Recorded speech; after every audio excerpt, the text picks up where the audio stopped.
Now, there are 6 mistakes that you can make when you develop a viral infection and you're going to actually address it or treat it that I want to talk about. Because when you start getting sick, especially a viral infection, you want to make sure that you can maybe fight it off initially so it doesn't develop into a full-blown infection. And if you have the infection, you want a very quick recovery. You don't want something that's going to last a very long time. So this video is going to be very important. All right, number 1, stopping a fever too quickly. There's this impulse to want to get rid of your fever, especially if a child has fever. Well, did you realize that by getting rid of the fever, you're going to prolong the duration of the infection? You have to realize what that fever is there for. Very, very important. It is there to help reduce the spreading of the virus. That's right. Like if it's in your sinuses down into the lungs.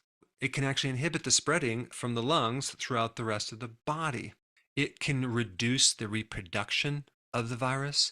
It helps inhibit the virus going into the cell.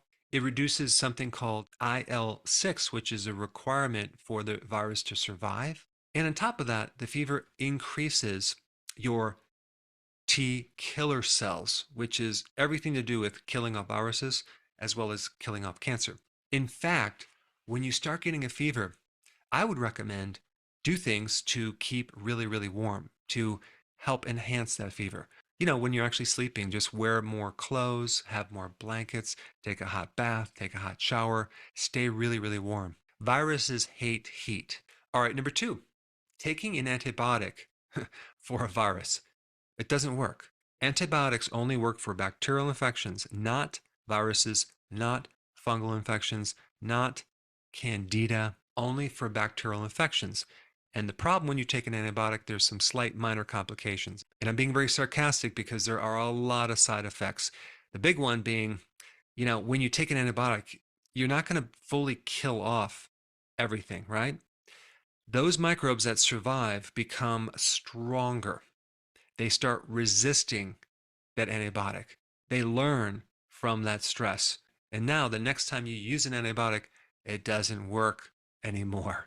And then you get sick and you have another infection, another infection. So over time, these antibiotics become less and less effective, not to mention all the other side effects. So when you have a virus infection, antibiotics don't work.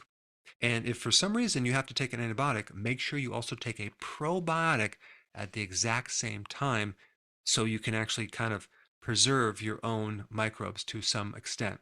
I mean, the reason I'm even bringing this up is because literally like 50% of all antibiotics are prescribed unnecessarily. Also, if you take antibiotics, you end up with a severe B1 deficiency, which creates all sorts of issues. Now, the next one is just a kind of concept of avoiding over sanitation. And this has to do with something called the hygiene hypothesis, mainly for kids that are living in a very super clean environment. They tend to get more allergies. They tend to get sick more often simply because they don't develop an immune system. You have to realize that, especially early on when you get an infection as a child, that's the training of your immune system. So sometimes we have this obsession to keep everything so sterile and clean and sanitized. Well, that can inhibit your immune system as well, especially if you are sanitizing your hands or your skin. You actually are wiping off all the good bacteria that live on your skin as well.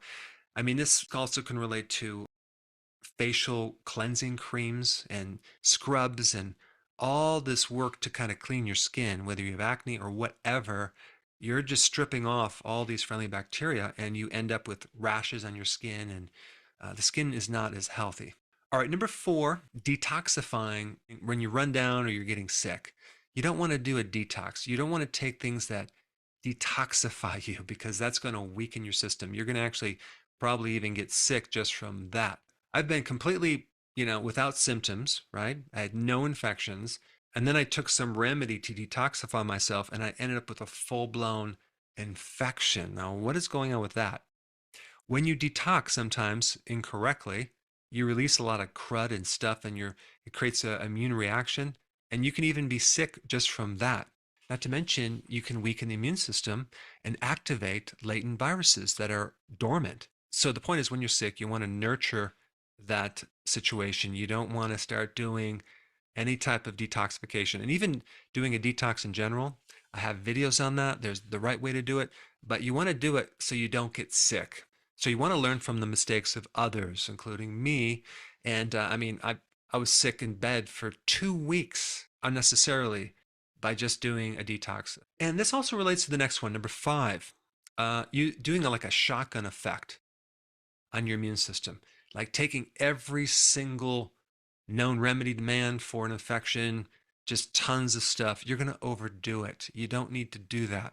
Yeah, even sometimes when they have like a sinus infection, they'll start doing colloidal silver as a nasal rinse, and then they'll add hydrogen peroxide, and then they'll add other things like garlic. It's going to irritate your tissues. So you got to really be careful not to overdo it. I have videos on this of what to do. Probably the 3 essentials would be zinc, a natural form of vitamin C, and vitamin D.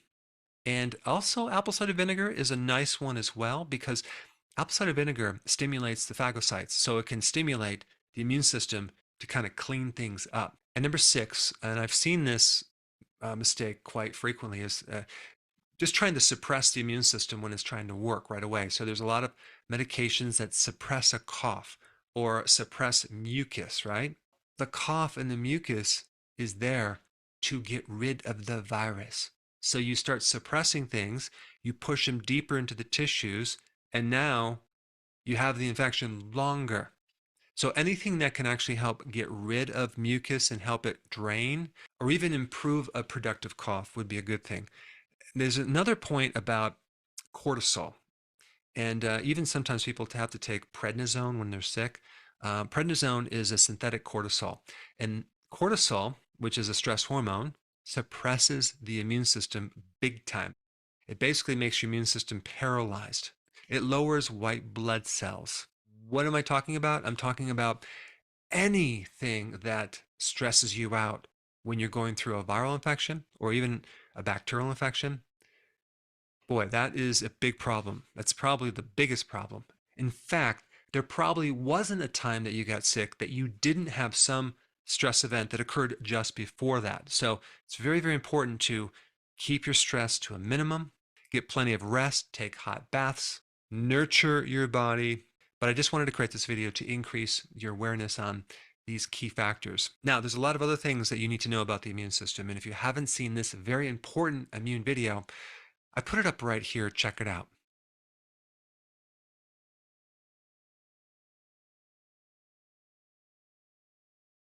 So if you're enjoying this content, go ahead and share it with someone that could really benefit from it.